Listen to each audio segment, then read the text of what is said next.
পাকিস্তান এবং আফগানিস্তান বর্ডারে পরিস্থিতি আবারও এমন হয়ে দাঁড়িয়েছে যে সেখানে বড়সড় একটা ক্লাশ হওয়ার সম্ভাবনা এখন অনেক বেড়ে গেছে। পাকিস্তান আবারও আফগানিস্তানের বেশ কয়েকটি জায়গায় বোমাবর্ষণ শুরু করেছে। গতকাল 2-3টি জেলায় তারা ক্রমাগত বম্বিং করেছে। এর মধ্যে সবথেকে বড় হামলাটি করা হয়েছে খোস্ত প্রভিন্সে। খবর পাওয়া যাচ্ছে এই খোস্ত প্রভিন্সে বম্বিংয়ের ফলে 10 জন মারা গেছেন। আর সবথেকে দুঃখের বিষয় হলো এই 10 জনের মধ্যে 9জনই শিশু, মানে ছোট ছোট ছেলে মেয়ে, যারা হামলার সময় স্বাভাবিকভাবেই নিজেদের বাড়িতে ছিল। এই ঘটনার পর 10 জনের মৃত্যু হয়েছে, যার মধ্যে 9জনই বাচ্চা। এখন স্বাভাবিকভাবেই এই ঘটনার পর তালিবানের মুখপাত্র সরাসরি হুমকি দিয়ে বলেছেন যে এবার তারা পাকিস্তানের উপর পাল্টা হামলা চালাবেন এবং সেটা বড়সড় হামলা হবে। অন্যদিকে পাকিস্তান বলছে এটা আমাদের উপরে হওয়া হামলার বদলা বা রিট্যালিয়েশন। অর্থাৎ দুপক্ষই এখন এমন এক জেদ ধরে বসেছে যে মনে হচ্ছে সংঘাত অবধারিত। আপনারা জানেন তুরস্কে যে সিজ ফায়ার বা যুদ্ধবিরতি চুক্তি হয়েছিল তার বয়স সবে মাস পেরিয়েছে।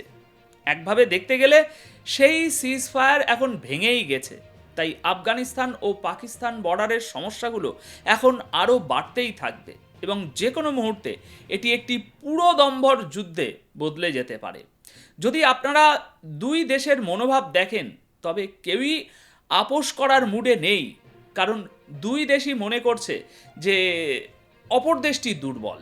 পাকিস্তান তো পুরোপুরি ভাবছে যে পশ্চিমা দেশগুলোর সাপোর্টের কারণে তারা আফগানিস্তানকে খুব সহজেই পিষে ফেলতে পারবে, খুব সহজেই হারিয়ে দিতে পারবে।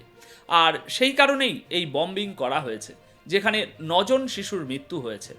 তালিবান মুখপাত্র একদম প্রমাণের সাথে মিডিয়ার সামনে এসেছেন। তারা সমস্ত প্রমাণ দেখিয়েছেন এবং আল জাজিরা থেকে শুরু করে সমস্ত আন্তর্জাতিক সংবাদ মাধ্যম যারা আফগানিস্তান পাকিস্তান কভার করে সব জায়গায় এই খবর ছাপা হয়েছে। পাকিস্তানের এই কাজের জন্য এখন বিশ্ব মিডিয়াতে প্রচণ্ড সমালোচনা করা হচ্ছে। তাহলে আসুন পুরো ব্যাপারটা একটু ভালোভাবে বুঝে নিই। পাকিস্তানে গতকাল যে হামলা হয়েছিল তার সাথেই এই ঘটনার যোগসূত্র আছে, সেটাও আমরা আলোচনা করব। দর্শক, রিপোর্ট অনুযায়ী সাউথ ইস্টার্ন খোস্ত প্রভিন্সে একটা বড়সড় হামলা হয়েছে, যেখানে 10 জনের প্রাণ গেছে।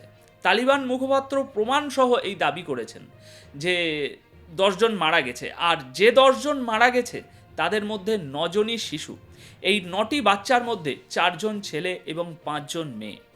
জাবিউল্লাহ মুজাহিদ, যিনি তালিবান সরকারের মুখপাত্র, তিনি জানিয়েছেন যে রাতের অন্ধকারে খোস্ত প্রভিন্সের গুরবাজ ডিস্ট্রিক্টে এই হামলা চালানো হয়। বম্বিংয়ের কারণে পুরো এলাকাটি ধ্বংস হয়ে গেছে। দেখুন, সাধারণত এই খোস্ত প্রভিন্স আফগান পাকিস্তান বর্ডার এলাকায় পড়ে এবং এখানে মূলত উপজাতীয় মানুষজন থাকেন।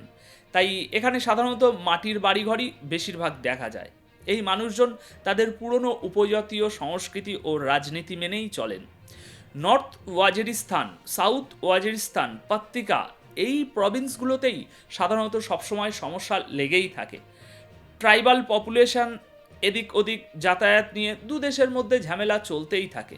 এই এলাকাগুলোতে এই সমস্যা দীর্ঘদিনের। তো পাকিস্তান ঠিক এই খোস্ত প্রভিন্সেই আবারও হামলা চালিয়েছে। খোস্ত প্রভিন্সে একটার পর একটা বোমা বর্ষণ করা হয়েছে। এরপর দ্বিতীয় বম্বিংটি করা হয়েছে ঠিক এর নিচে, অর্থাৎ পত্তিকা প্রভিন্সে। সেখানে খবর পাওয়া যাচ্ছে যে আরও 4জন গ্রামবাসী বা ট্রাইবাল মানুষ গুরুতরভাবে আহত হয়েছেন। অর্থাৎ যে সংঘাতটি শান্ত হয়ে আসছিল, পাকিস্তান সেটাকে আবার উস্কে দিয়েছে। পাকিস্তানের কাছে যখন জানতে চাওয়া হলো যে তারা কেন এই হামলা চালালো, পাকিস্তান বলছে, দেখুন, আমাদের উপরে হামলা হয়েছে বা হচ্ছে, এটা তারই রিট্যালিয়েশন বা প্রতিশোধ। যদিও পাকিস্তান সরাসরি স্বীকার করছে না যে তারাই হামলা করেছে, ওরা বলছে ওরা জানে না কে করেছে, কিন্তু পরোক্ষভাবে তারা বোঝাচ্ছে যে তাদের উপর হওয়া হামলার জবাব এটা। আপনারা ইতিমধ্যেই হয়তো জানেন যে গতকাল পেশোয়ারে পাকিস্তানের মিলিটারি হেডকোয়ার্টারে একটা বড় অ্যাটাক হয়েছিল। 2জন আত্মঘাতী হামলাকারী পাকিস্তানের মিলিটারি হেডকোয়ার্টারের গেটে পৌঁছায় এবং তারপরই বিস্ফোরণের শব্দ শোনা যায়। এর অনেক ভিডিও ভাইরালও হয়েছে। পাকিস্তানের প্যারামিলিটারি হেডকোয়ার্টারের মেন এন্ট্রেন্সে একজন সুসাইড বম্বার যায়।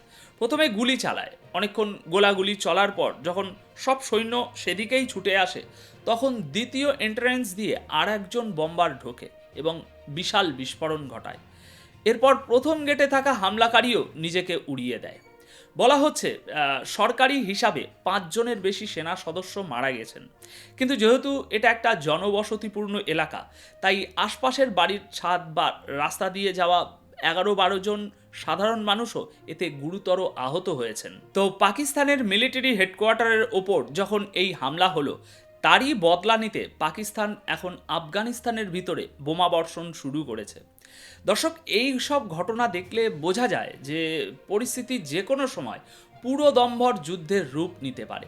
আমরা দেখেছিলাম তুরস্কে শান্তি আলোচনা হয়েছিল, সিজফায়ার সাইন হয়েছিল, কিন্তু সেটা কোনো পার্মানেন্ট বা স্থায়ী সমাধান ছিল না। সাময়িকভাবে লড়াই থামানোর জন্য তুরস্কের মধ্যস্থতায় সেটা করা হয়েছিল। কিন্তু এই দুই দেশ, পাকিস্তান ও আফগানিস্তানের মধ্যে মতপার্থক্য বা ডিসএগ্রিমেন্ট প্রচুর। তাই এক মাসও হয়নি এই সিজফায়ার, এখনই ভেঙে গিয়েছে। দেখুন, মতপার্থক্যটা খুব পরিষ্কার। তালিবান খুব স্পষ্ট ভাষায় জানিয়ে দিয়েছে যে তারা টিটিপির বিরুদ্ধে কোনো অ্যাকশান নেবে না, আর সত্যি বলতে তারা অ্যাকশান নিতেও পারবে না। কিন্তু কেন পারবে না? কারণ টিটিপির বড় বড় নেতারা যারা আজ পাকিস্তান সরকারের বিরুদ্ধে লড়ছে, তারা একটা সময় তালিবানকে সাপোর্ট করত। তালিবান মুভমেন্টের অংশ ছিল তারা। তালিবানের বড় বড় নেতাদের সাথে তাদের ওঠা বসা, যাদের আমরা আগের টেরার গ্রুপ বলতাম, যারা এখন সরকারে আছে, তাদের নেতাদের সাথে টিটিপি নেতাদের দহরম মহরম সম্পর্ক। একটা সময় এই টিটিপি নেতারা এদের বর্ডার পার করাতো, সেফ প্যাসেজ দিত। ব্যাপারটা অনেকটা ওসামা বিন লাদেনের ঘটনার মতো। 9/11-এর পর আমেরিকা যখন তালিবানকে বলেছিল ওসামাকে তাদের হাতে তুলে দিতে, তালিবান সোজা না করে দিয়েছিল। আমেরিকা আক্রমণ করলো, তালিবান ক্ষমতা হারালো, পুরো এলাকা হাতছাড়া হলো, তবুও তারা ওসামাকে আমেরিকার হাতে তুলে দেয়নি।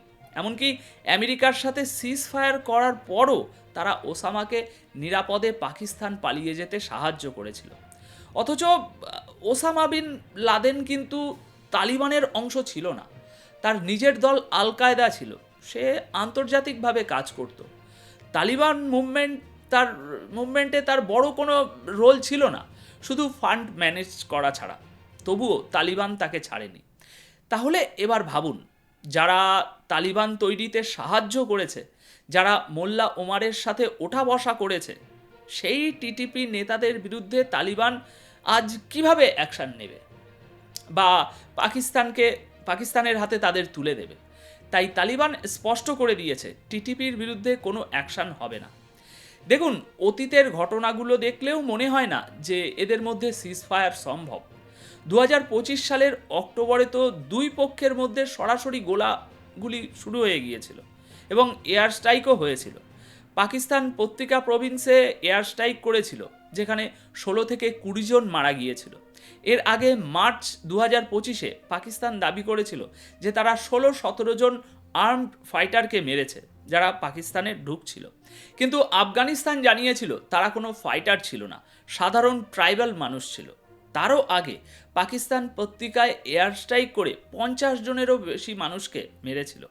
অর্থাৎ শুরুটা পাকিস্তানই করেছিল। টিটিপির উপরে হামলার নামে পাকিস্তান আফগানিস্তানের অনেক সাধারণ মানুষকে হত্যা করেছে। আর তাই আফগানিস্তানের সাধারণ মানুষ এবং তালিবান সরকারের রাগ পাকিস্তানের উপরে থাকাটাও স্বাভাবিক। হতে পারে পেশাওয়ারের ওই যে সুসাইড বম্বিং হয়েছে, ওটা একক কোনো ব্যক্তির কাজ ছিল, তাই পাকিস্তানের উচিত ছিল তদন্ত করা, সোজাসুজি একেবারে সাধারণ মানুষের উপরে বোমা ফেলা নয়। আশা করি আপনারা পুরো বিষয়টা বুঝতে পেরেছেন। এখন এই বিষয় নিয়ে আপনাদের কি মতামত?